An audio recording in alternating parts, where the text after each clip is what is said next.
Hello there, it's Jaymz B in your face, and this is my podcast on YouTube. Every Friday, I have a special guest, and today's special guest, wow, I'm super excited. I mean, I'm excited for all of them. I pick my guests, but this guy is a recluse. He lives far away.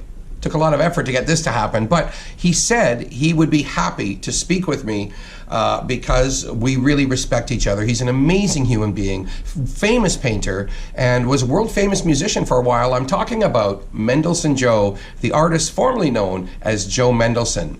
If you remember McKenna, Mendleson Mainline, they had lots of hits. They traveled the world. Well, when he left that band, he started doing his own music and paintings.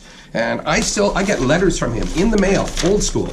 I get postcards from him, really nice paintings. I loved to visit this guy, and I'm going to share it with you in about 8 minutes. I'll tell you more about him later. Well, I could tell you one thing. He did the album cover for Joe Hall and the Continental Drift on the Avenue, one of my favorite records of all time, even to this day. It sounds like if Frank Zappa lived in Canada and did folk music. Tony Quarrington on jazz guitar, first time I ever heard of him was this album. I liked it so much I hitchhiked from North Bay to Toronto without telling my parents, got into the Isabella Hotel to watch the band. I was 17 years old, and the album cover artwork was so interesting, well, you can see, that I wanted to actually meet this artist, and I wanted to know everything about this record. So I followed Mendleson Joe for years and communicated with him, met him once or twice, but was a big fan my whole life. So I'm going to go to see him up north in just a bit, but first, here are some listings. Hughes Room Live, there may be tickets left for the Gordon Lightfoot tribute tonight and tomorrow, and next Wednesday, it's David Bookbinder's Odessa Havana. Now, if mixing Cuban music and Jewish music sounds good on paper, you should hear it. It's so interesting. It's so beautiful. It's an all-star band, and he Bookbinder co-writes with Hilario Duran. So if I wasn't on a plane on my way to Cuba on the 16th, I would definitely be at Hughes Room Live. Get your tickets right away. Old Mill Toronto tonight. It's the Canadian Jazz Quartet. They pack the joint. They play there once a month for the last 3 or 4 years now. The show's at 7:30. There's no cover, $20 minimum. And the band, Don Vickery on drums, Pat Collins on bass, Ted Quinlan on guitar, Frank Wright on vibes. This guy is forever young. And their special guest is Alex Dean on saxophone. Saturday, tomorrow night, it's Christopher Simmons Trio with Artie Roth and Kevin Dempsey, and there's live music there various nights of the week, but check it all out, oldmilltoronto.com, the Homesmith Bar, classy, cozy, great drinks, knock yourself out. Lula Lounge, tomorrow it's Salsa Saturday with La Borranquina. Now that's focusing on the dance music of Puerto Rico. I don't know why I keep doing that. And a heads up for next Friday, Havana Club Friday. Live band, dinner, dancing, music from Yanni Borel and DJ Suave. It's a great night at Lula Lounge, lula.ca. And Jazz Bistro, tonight and tomorrow, Colin Hunter performing with the Joe Seeley Quartet. And that's Allison Young on sax, Daniel Barnes on drums, Paul Novotny on bass, and the ever so charming and also ageless, I actually found out, and I think I'm allowed to share this with you, Colin Hunter is 80. And he looks good. That doesn't even make sense to me. But anyway, if you love Frank Sinatra, Tony Bennett, you're going to love what these guys do at the Jazz Bistro. And Thursday, Raul Benasia and Jesse Whiteley are celebrating a CD release called Blue Standard. Raul is a great harmonica player, singer, and a fine actor, so he's kind of comfortable on stage. He makes everything fun. Jesse Whiteley is kind of music royalty here in Canada, between Chris Whiteley, Ken Whiteley, that whole family. They're all so cool. So that's happening. And next week, Friday and Saturday, Joaquin Nunez Hidalgo, and that's going to be Cuban music. I'll tell you more about that next Friday. The Rex Hotel, always a lot going on. Let's see, Al Henderson Quintet is the one I'm going to tell you about. There's like 20 shows a week there, 17 to 19 shows. Al Henderson Quintet, he's a famous bassist, and so are all the people in his band. Richard Whiteman on piano, Pat LaBarbera and Alex Dean on saxes, and the drummer with a secret, Barry Romberg. And the reason I call him a drummer with a secret, I'm going to do a quick impression. Barry's playing like this, and he's like, anyway, he's totally amazing. You've got to see this guy in action. He's a drummer's drummer, and he leads his own bands as well. So this is going to be fantastic. Al Henderson Quintet tomorrow night. And check out all the listings at therex.ca.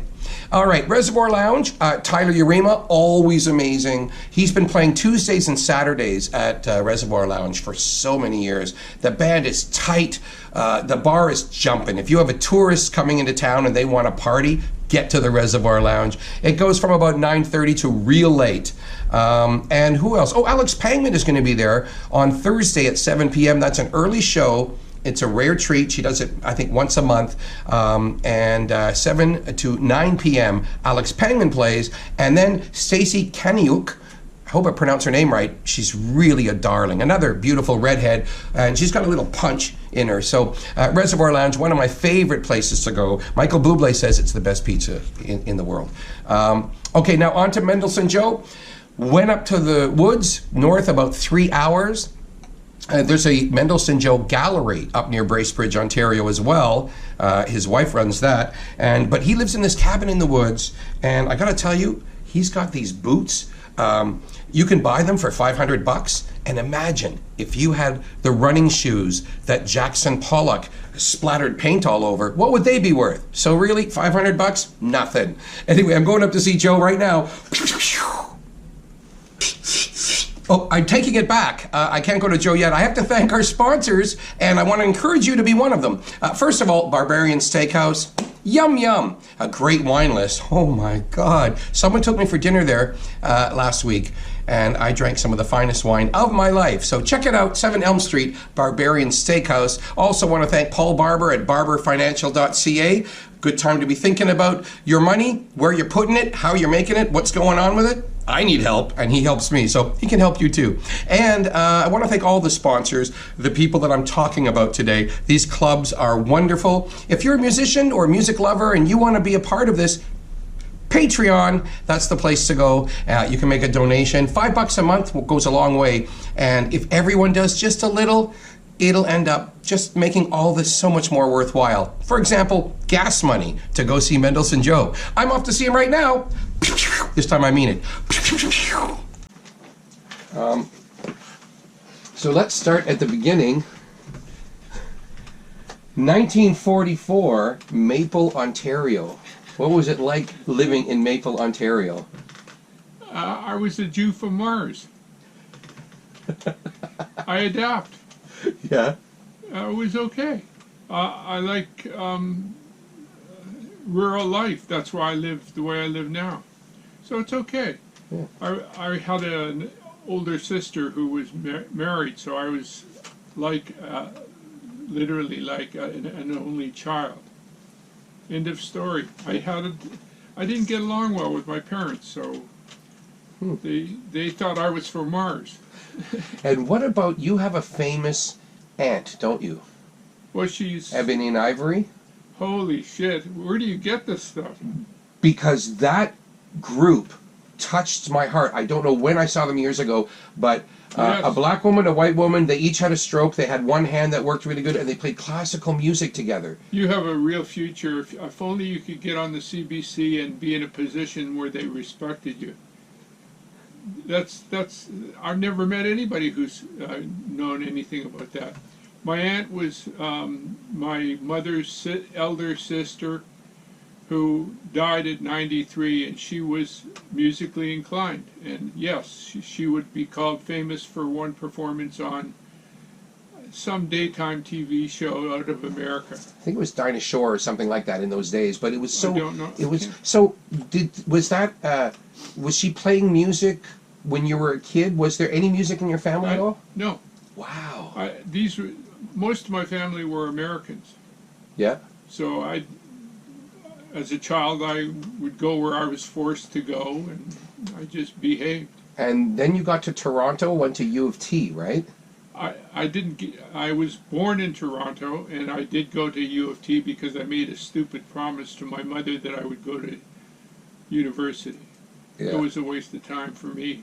How many years before you went out to do music? Well, I lasted 3 years, but I would have quit before had I not been influenced by a woman who became my wife. That's the truth. Love kept you in school. No. Influence. I don't know. I don't know about love. I don't know about when I was that age. All I had was a penis. That was all that was really important. Right. So I'd say she was influential because she was my girlfriend. That's all. Yeah. And you started to get into music? I was what into age? music when I was 11. Yeah. I was playing at grade school assemblies with other kids who were musically inclined. So I was a young person. And then at U of T, were you playing kind of coffee houses or doing any shows anywhere? Yeah. And then Mike Mendelson. Who's he? Wait, sorry. Oh, Mike McKenna. Yes. So, because I remember McKenna Mendleson Mainline. Yes. My parents played that record actually a lot, and that was the early '70s. Yeah. How did that come about? Well, we started, Michael McKenna and I started a group in 1968 in Toronto. And we played in Toronto until December 68. Then we moved to England. So that means a lot of things happened for us in Toronto before we went to England. For example, we got a guy who's a manager who is now just recently deceased. He went nuts for us, the group I was in. McKenna, myself, and the first bass player was a guy named Dennis Gerard, who was replaced by Mike Harrison. And so we were very good at what we did,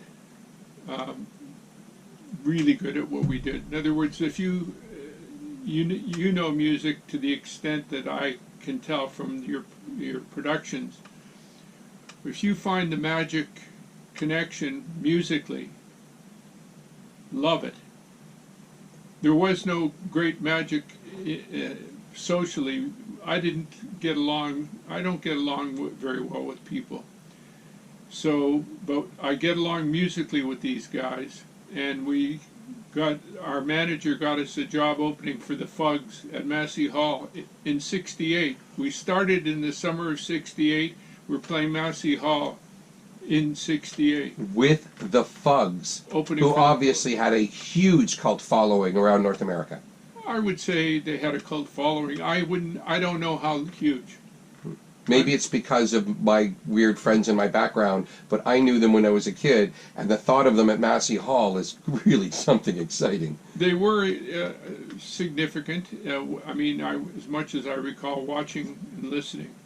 So, and then right after the Fugs thing, I wanted to go to England because I didn't see any future for us in Canada. This is in '68 because we were playing bluesy music. And the blues was really happening, ironically, in England.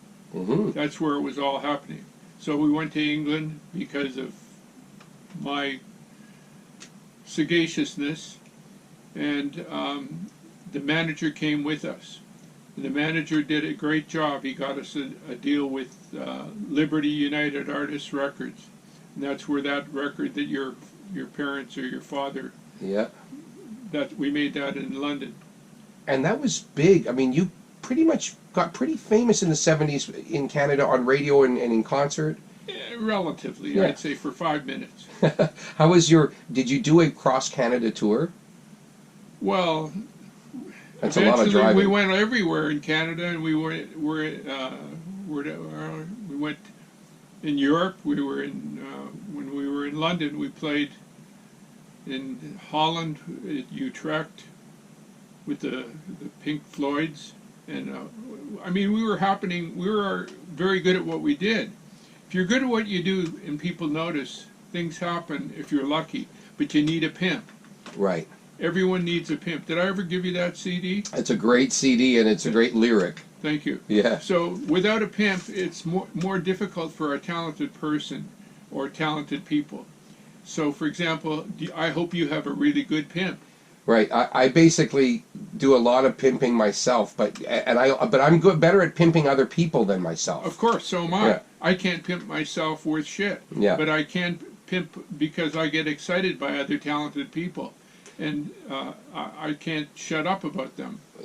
Some people I can say who are huge fans of yours, someone like Bobby Wiseman. I know you praise him, but he praises you also. I didn't know that he praises me. But I recognize his talent as a musician and a songwriter and as an artist. So I mean, his video. Have you ever seen his video of him playing the accordion in the back of a taxi cab? Yeah, it's I can't believe he. It's one of my favorite videos of all time. You came up with the idea, the concept of the Lake Michigan soda. As No, you I was, didn't. No, He you, did. oh, that was his concept that you played the character on his record. Yeah. Wow. I'm humbled by your research. Yeah. Jaymz, Yeah, 1991 Warner Jaymz, Records. Yeah. Jaymz, I've been interviewed a lot of times in my life. I can't tell you how many times, all over the world. Australia twice, Boston, L.A. What do you call it? The guy who came from, I think he came from Timmins, whose son had a huge hit. Oh, Alan Thicke. On his show. Yeah, Robin Thicke's dad. Yeah. So I mean, you have done research like no one I've ever met. I can't believe it. Well, Bobby Wiseman, your love of his music is sometimes also, I mean, he's got a great sense of humor and he writes romantic, but I think the political side is something you really appreciate with him, right? Well, everything's political. I mean, there's nothing that isn't political. Just most of it's done to make money, to keep people stupid and tapping their foot. But basically, Bob, you mean overtly political. Right, where he's That's what really you telling okay. you a message. Yeah. That's right. And the last record that I did with him, which I actually can give you a copy of it, I just happened to be in my pimping mode. This is a gift to you. Beautiful. Brand new? Or no, not too new, but a couple it's years? not new. Yeah. It's the newest that I have. Yeah. So he is overtly political. In other words, he's not afraid. The only thing that frightens him, and which also frightens me, is when you get served with legal papers or something like that, and then you know you're going to be sued, which is what happened with, what's his name, the guy who was your boss. Right. Yeah. We were served with papers for me telling the truth. Anyway, that's another story. CBC. Right. Yeah. Next. Oh, wait. So, yeah, we're not even going to go down that rabbit hole because the whole thing is you're not going to talk about something that got in trouble in the past, right? I would talk about it, but the thing is it just means that you can be sued for, you can tell the truth as you know it. Yeah. And still be sued and lose. Right. I'm in the same position exactly. I can't talk about things that I know happened because they will sue me. Yeah. Right. Yeah. So justice is, the name of the game with justice is, do you have enough money to pay the lawyer? Wow. Yeah. That's the name of the game. It's all, poor people don't get much justice unless it's by accident. Yeah. And I wouldn't say I'm poor now, but I live very humbly, as you might tell from the environment. Mm-hmm. So I'm conscious of the fact that I have to dance. Right. Yep. Dancing with Joe. Much music played your music video, Dancing with Joe, with wild abandon for so many years. And that's when I first found your other video, Dishwashing Man, which I thought was outrageously clever and fun and lighthearted. Thank you. That was not political, was it? This is I'm humbled. Thank you. I'm humbled. You're the only person I've ever met who's ever mentioned Dishwashing Man. That is a crazy, beautiful, happy video. Thank you. You're, I'm humbled. Then when you are writing songs, I mean, music videos were getting very important in the 80s. Did you make this thinking, I'm going to pimp out my stuff? Or did someone say, I want to make a video for your music? I did it all. Yeah, because it was your paintings, it was you. My money. Yeah. My money. Wow. I produced, directed the whole thing. And at that time, very few people were doing that. I mean, now everyone does because everyone can do it. But back then, almost nobody made their own videos. Especially using the technology, the blue screen technology, which I used a lot in that. Yeah. Yeah. This goes back a long time. I'm just trying to remember what year that would have been. Around 1980 or something. Yeah, early 80s, I would think. Yeah, amazing. You were living for quite a while in Toronto on Ossington, which has now become the hipster hangout of Toronto. It's jammed with clubs. What was it like when you were living in downtown Toronto on Ossington, and how many years? I moved to Ossington in '76 to a storefront, 59 Ossington, just north of the mental institution, and then moved again up the street to 138, lived there. Total was 17 years. And those were lean years for me because I was, I don't know how to describe it. I didn't want to become someone's baboon. With no disrespect to baboons. Nor any simian. Right. Well, it's the truth. I just said to myself, this is not... I went to a shrink back in '69 in London, England. And he asked me, have you ever been to a shrink? No. Okay. I went to a shrink. This was the only time in my life that I personally have gone to a shrink for my own problems. And as I said, I didn't get along particularly well with the people in the band, socially and in ways I just didn't relate to their values particularly, except musically. So I had to go to the doctor because I got a venereal disease. So I figured if I was at the hospital, I might see if I could see a shrink. So I went and saw the shrink, and shrinks they ask you questions. The good shrinks will ask you questions. So you'll answer their questions and figure things out if you're not stupid. Right, yep. Or if you're not really... I just realized. I took that out? That's just for later. No, I think it was me. No, it was me. Okay. All good. You want to go back and check? Nope. I think it's all good. Yep, still good. Okay, sorry about that. No problem. But yeah, so you decided you would see a shrink. Yep. And you don't just see a shrink normally. You might wait for months to see a shrink. And the doctor or the person at the hospital, the administrator said, well, Dr. So-and-so is available today as a walk-in shrink. I'd never heard of that before. So I go to the shrink, and directly from having a thing stuck up my penis, that's how they did it back then. And so the shrink says, why are you here? And I said, well, I just had a venereal disease check turned out to be something like gonorrhea. So the doctor said, why are you here? And I said, well, I have some problems. And he said, well, then he asked you questions. Now the smart ones figure stuff out, what to ask in order that you figure something out yourself from answering. Well, he kept me talking as you're keeping me talking now. Mm-hmm. For a long time. I'll get over this incident. So the main thing he said is if you're telling me the truth, you're going to have a difficult life. That's what the shrink said.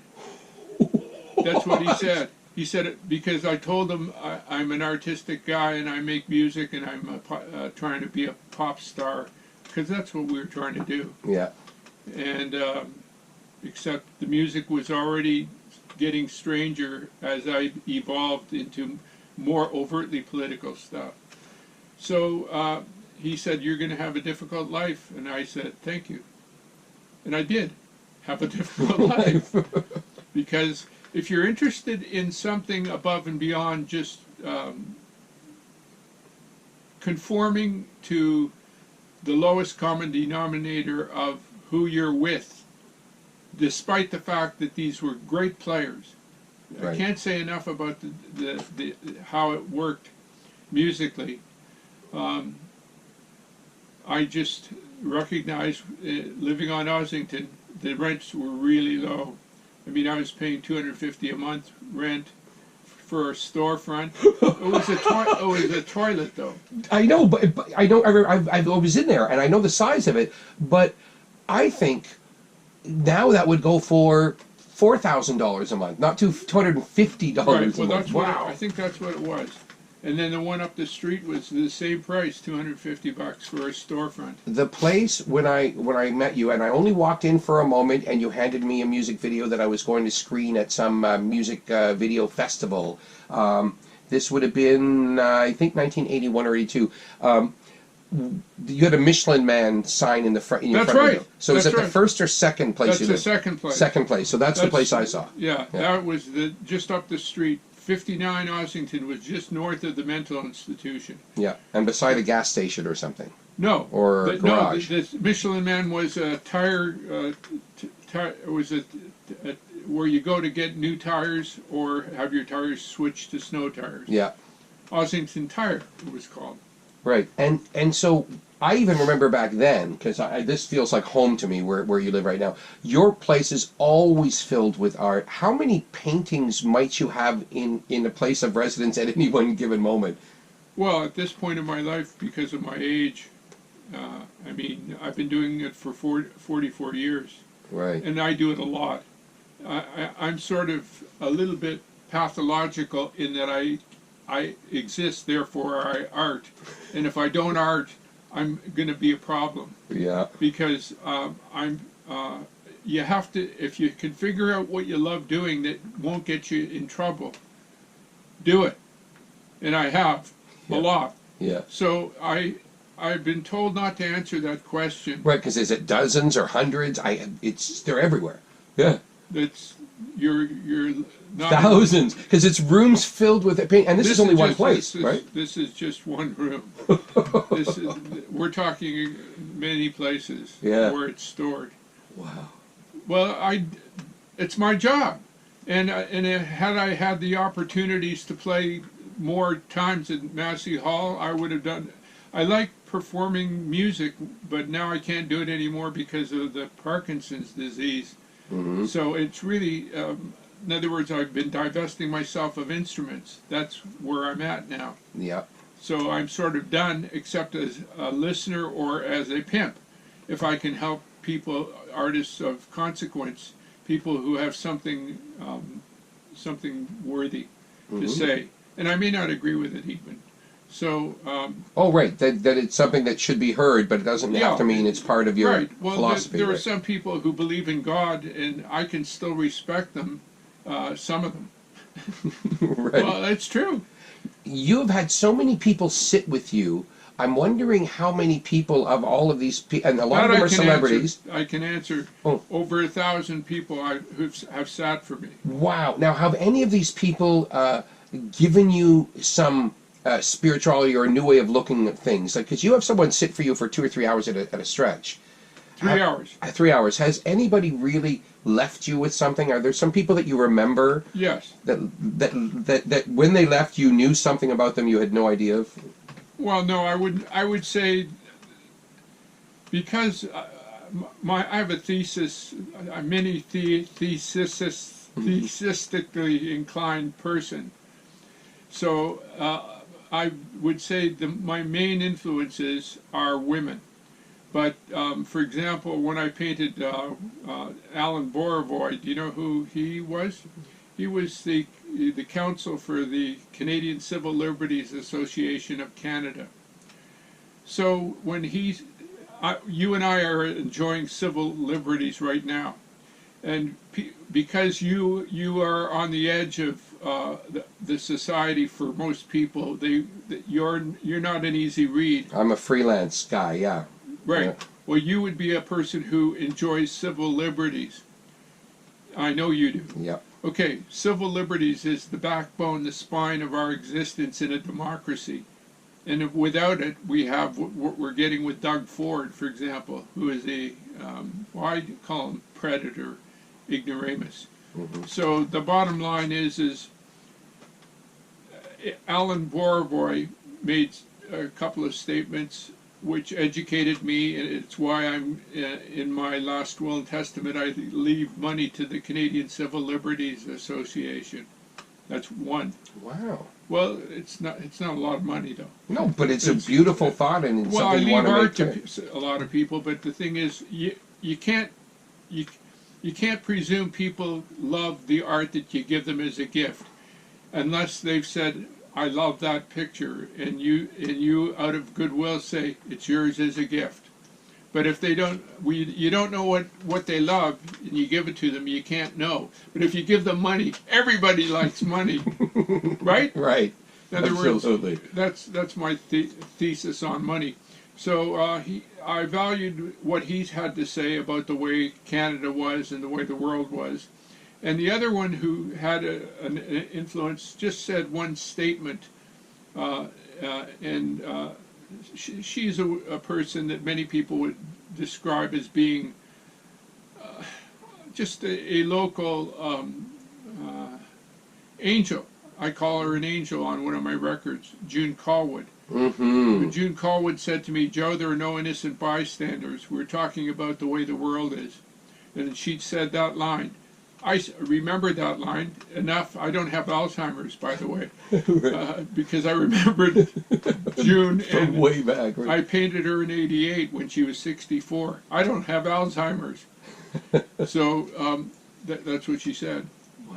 There are no innocent, and she's right. Yeah. So it made me think twice when I saw a woman beating a kid on Ossington Avenue.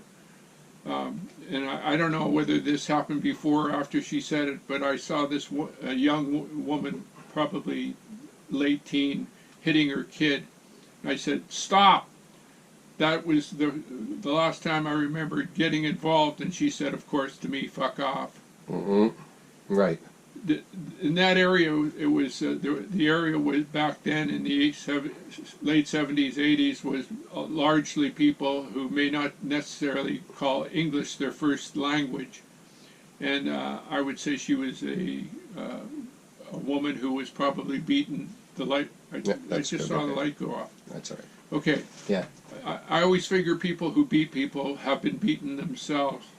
I'll shut up now. Nope, that's true. Well, that's a good thing to think about. Were there people that commissioned Light went you? off. Yeah, let's see here. Yeah, fine. Were there still there? Yeah. Were people who commissioned you? Did you ever do a commission where you kind of wish that you maybe hadn't had to sit with them for 3 hours? Yes. Wow, really? Yeah, I'm a whore. So somebody, if you pay me enough money, I'll paint.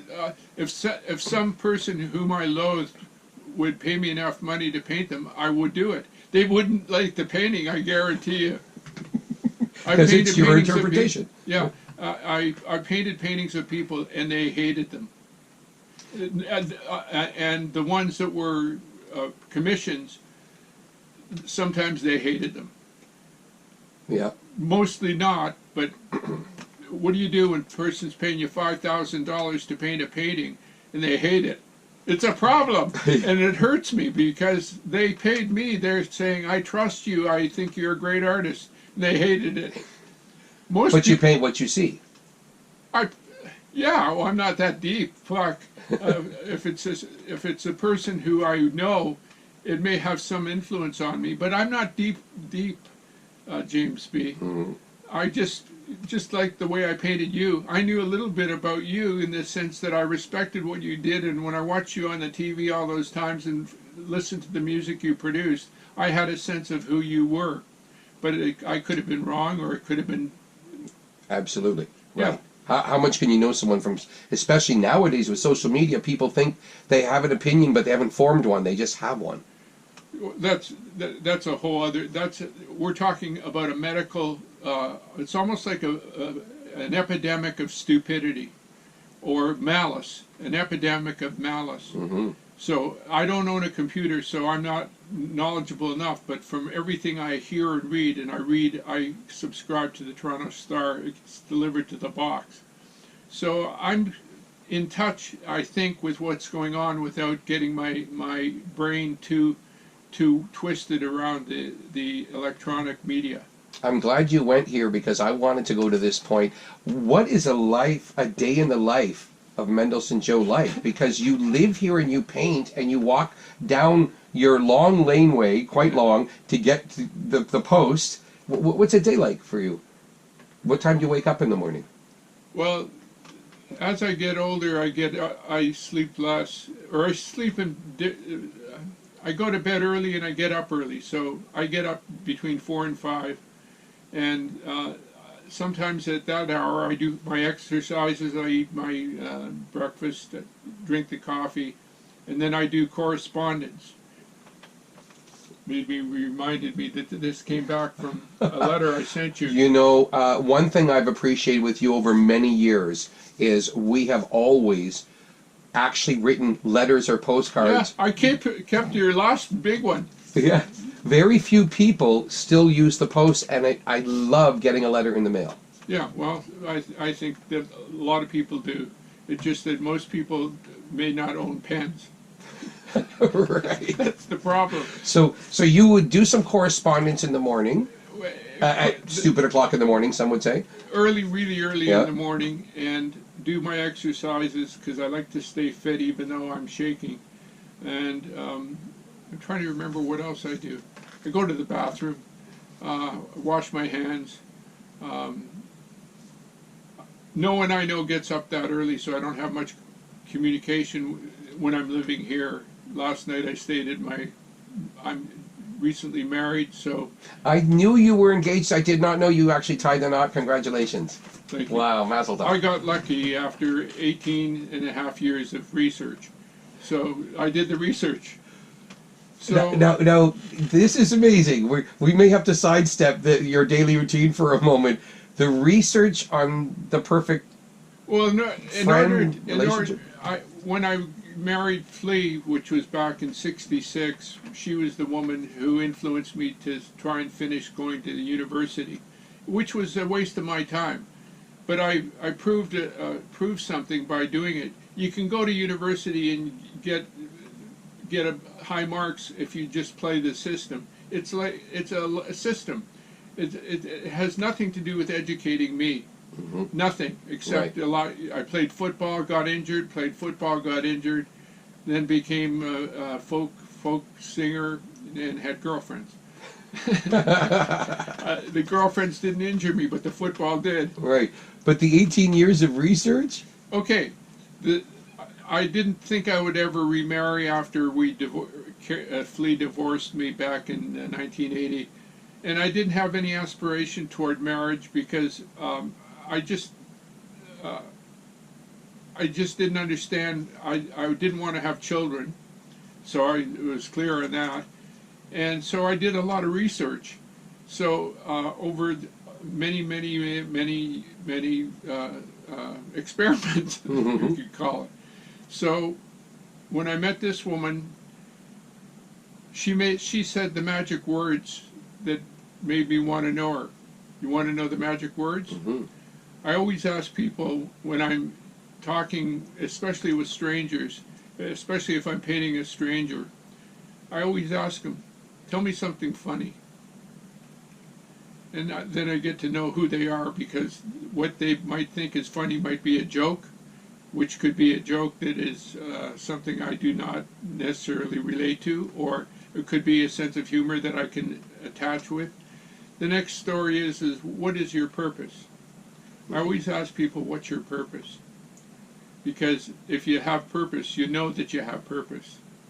At least I think so. Absolutely. Am I right? It's a beautiful question, and it will take people aback because it's pretty heavy, but it should be simple. Yeah, I don't ask complicated anything. Nope. I listen mainly when I'm painting. When I painted you, I listened, and Right, you got me to do most of the talking. well, Yeah. I'm busy, Yeah. and you're the second last person I will paint in my life from a sitting, because I can't hold the brushes. I can't paint right anymore unless I change my style, become a shaky painter. Which could be a whole new interesting thing, but you probably would be doing landscapes or different things, right? If I you're don't doing that. know. Yeah, I don't know. interesting to But see I what wrote a happens. novel about an artist who went through that kind of a problem, where she broke her hand and she had to start using sponges to make her paintings. So anything is possible. Yeah. But I don't know. I've written a lot of books, so this particular, what's the question now? Oh, where the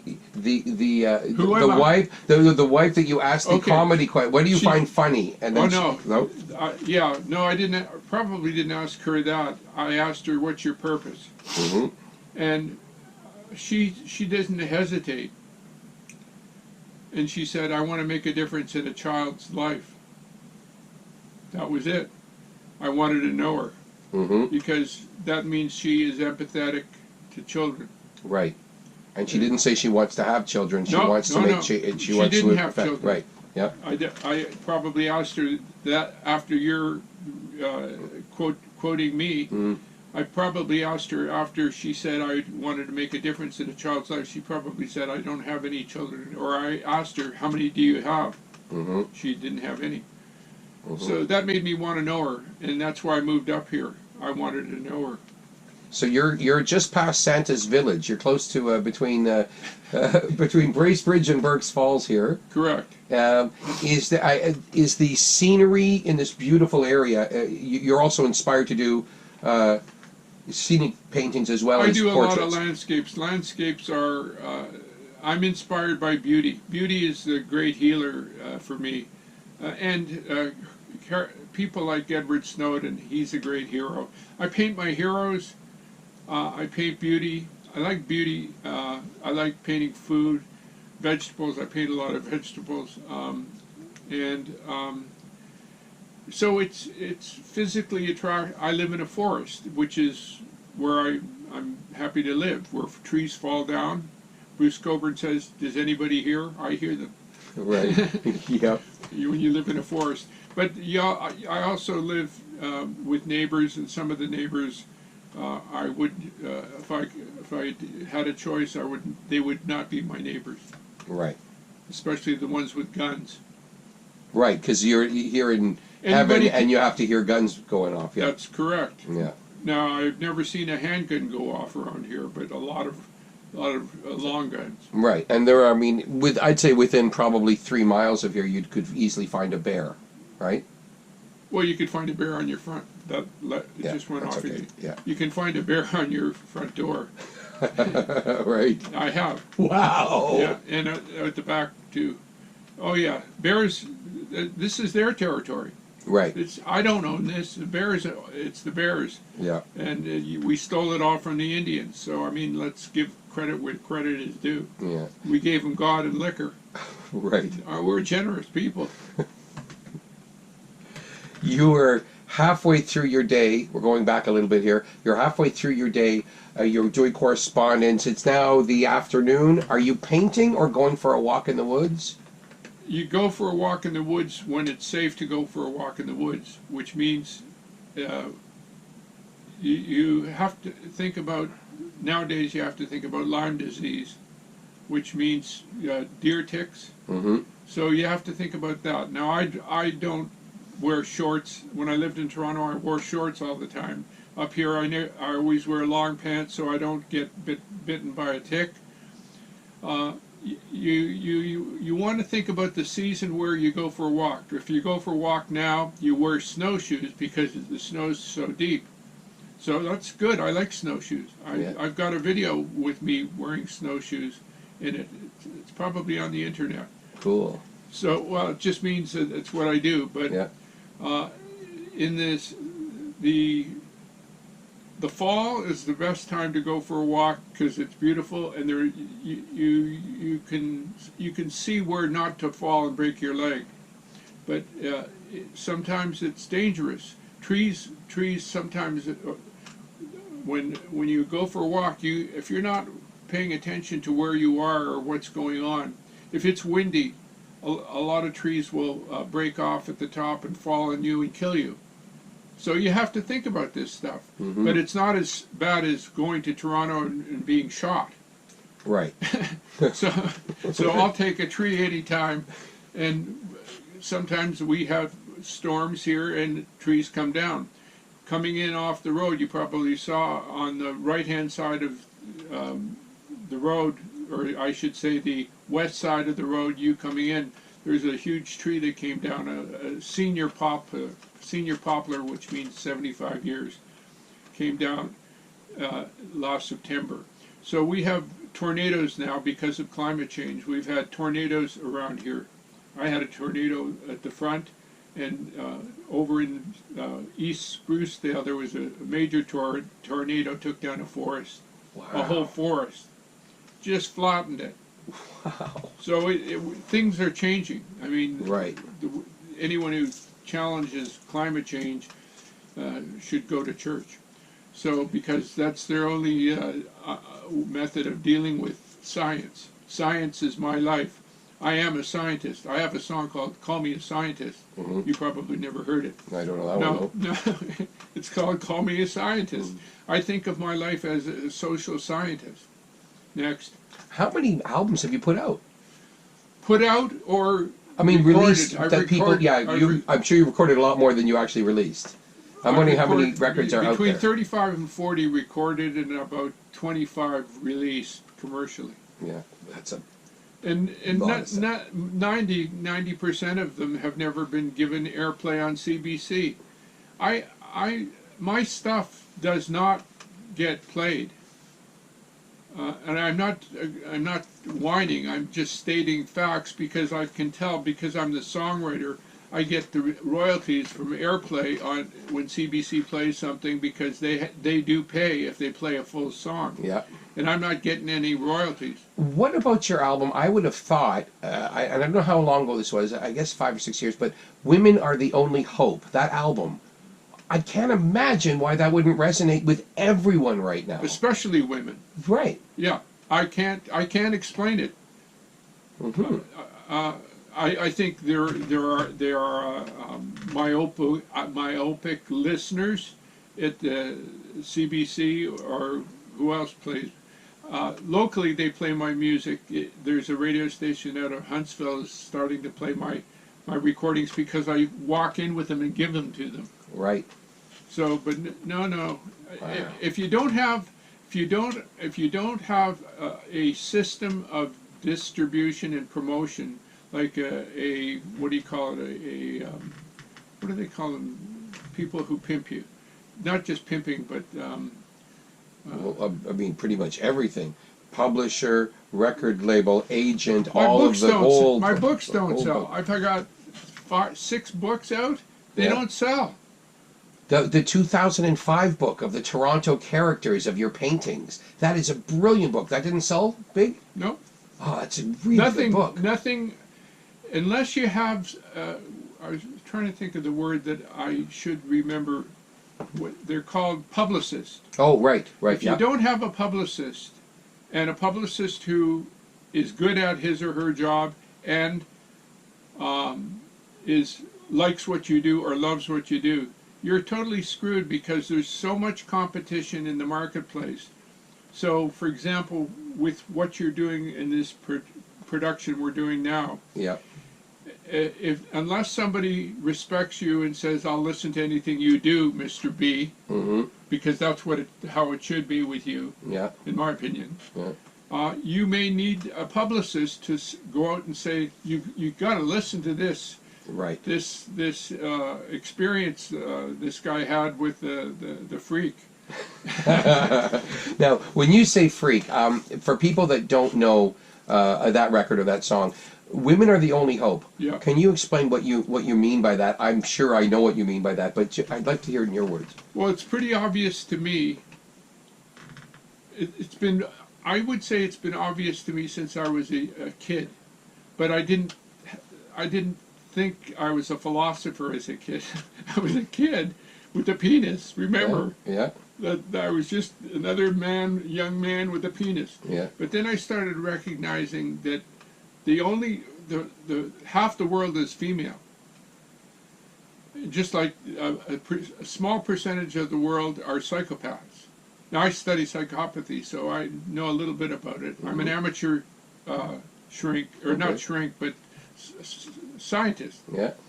So the world is composed of 50% women, 50% men, and then there are some who might say that they're a little bit of both, and then so it seems to me that the world is totally controlled by men, and the majority of the people running the world are whether it's corporate world or nations or god gangs, it's always going to be men. So you say to yourself, well, look what we've found. Look what we've done to the planet. The mother is a woman. when you say Mother Earth, I really believe the Earth mothered us. You and I exist because we have been we're subjects of procreation, and where did the parents come from? The Earth. Yeah. So if you use the term Mother Earth, the mother's getting screwed and getting raped. That's not loved, but raped. Right. So I wrote the song. It's a very simple lyric, really simple lyric. Man rapes mother, and the earth is mother. There is no other mother. If you ask me, women are the only hope. Women are the only hope. So I really believe that, of course, there are women who would not represent my thesis well, such as Sarah Huckabee Sanders, for example, or Kellyanne, whatever her name is. I painted her as an anus head. Right. Kellyanne Conway. Yeah. I got a great anus head to show you. Remind me to show you. And really of course, the Mulrooney butt head was probably the most famous as far as it went. Kind of went everywhere. It was one of my Mulrooney prints was stolen right out of a show. So, and I'm sure I was intimidated by a Mulrooney operative at an exhibition where I was showing portraits of Mulrooney, and I was intimidated literally by a guy who was 12 feet tall and 900 pounds, and he wore a suit, and he said, "You shouldn't be doing this." Then you don't I go on the was right intimidated. track. I was intimidated. Wow. I can be intimidated, Yeah. especially with people with guns.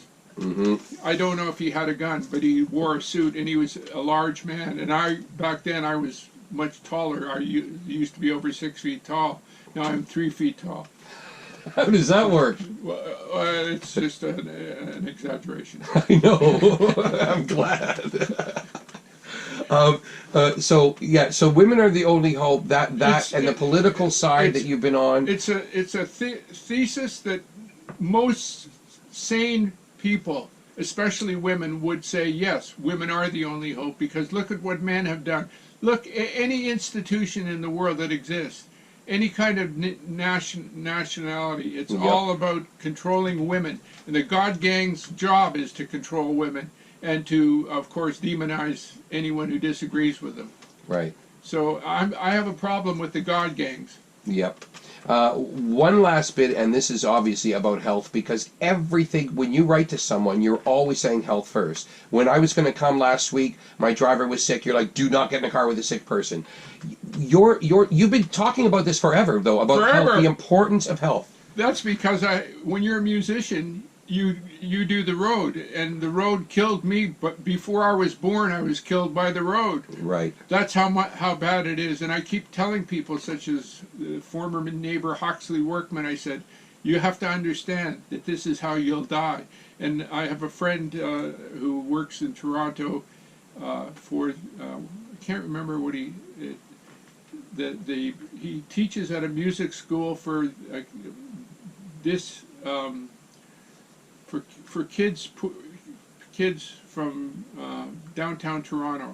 I can't remember what it's called, but I know his name. His name is Richard Marcella. Have you ever heard? Oh, he is an educator, artist, a musician, a very strange artist. Between him and Huxley Workman, you've got some good taste there. Right. Well, I thank you. Yeah. Thank you. They're real artists, these people. I tried to educate him, and I mean, he drives himself, so whereas you have a driver, and what you've said about your driver makes me feel better. But you know what? It's because I'm a motorcyclist for 35 years, I know everything to how to survive because I rode fast bikes. Yeah. I can tell you this. You're going to die on the road statistically before you're going to die from the flu. But the thing is the person who's driving, first of all, if they drink and drive, they should be fucking locked up. And I mean locked up. And never allowed to own a vehicle again, ever. I was named after a guy who was killed by a drunk driver, by the way. I did not know that. Ah, you didn't know that. You got something on me this time. Wow. I was named after a cousin who was killed by a drunk driver whose wife took their kid and jumped off the Bloor Street Viaduct. This is back in '43. Holy cow. I think. Yeah. So yes, sober driver, attentive driver, like Totally. be safe, right? Most people are busy fucking having a cigarette or listening to music. Now, if I were in a position to be of influence, I would make it that you can't listen to music when you're driving, because it's a distraction, especially if you're even remotely, you had one beer earlier in the day, or you had one joint earlier in the day. It's a distraction. The idea is would you like when you're flying, I used to fly a lot to jobs. Yeah. So when you're flying around, would you like your pilot to have just had a beer and is looking at a pornographic magazine while the plane's going off course? No, you wouldn't. Right. Well, there's no traffic up in the air, upstairs. There's traffic like crazy down here, so that's why. Yeah. I mean, if you go to sleep when your driver's driving, you must really trust him or her. Right. That's because it's that dangerous. And it's your life. Yeah, in their it's hands. your life. And life, I always say, and I always say to people, what's your time worth? And they say, what do you mean? I say, well, it's your lifetime.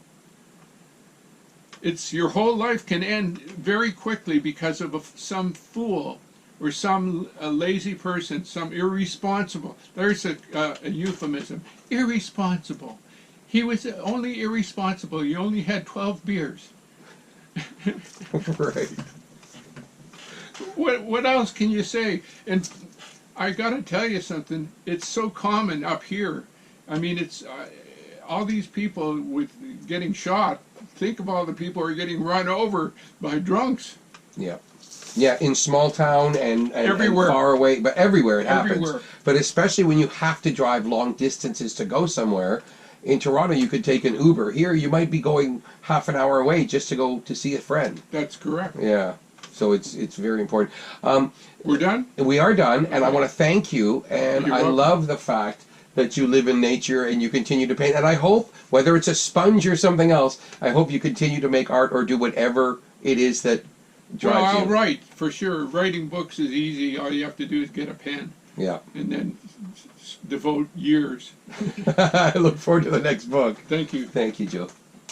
Well, that was Mendleson Joe, and I loved seeing him. I want to get up to see him again real soon. And as you heard, Parkinson's disease is setting on, and he's going to probably have a different way of painting. But he's going to write his memoirs too, I believe. So that'll be cool. Anyway, please share these podcasts with your friends, particularly this one. Let's make sure he sells lots of paintings and gets lots of music played around the world while he's here to appreciate it, while he's healthy, and where maybe you can see him at an art gallery opening. There's still time. Love that guy. So please give to Patreon if you want to support this show. Visit my website, jaymzbee.ca, if you want to become a sponsor or just find out about all the crazy things I do. Did you know I'm doing tours everywhere? I'm going to Cuba. I'm going to Nova Scotia, or I should say Newfoundland. Should do Nova Scotia too sometime. And San Francisco. So lots of guided tours of clubs, not always jazz. Sometimes we'll go and hear some folk music, some blues, but it's music related touring, and it's tours for people who don't really like group tours. I don't take more than 20 people anywhere because I like to get to know people. So check out all the things I'm up to at jaymzbee.ca. Thank you, and I'll see you next Friday for another edition. And next Friday, by the way, Bruce Cassidy, the famous trumpet player, played around the world, and he'll have some crazy stories.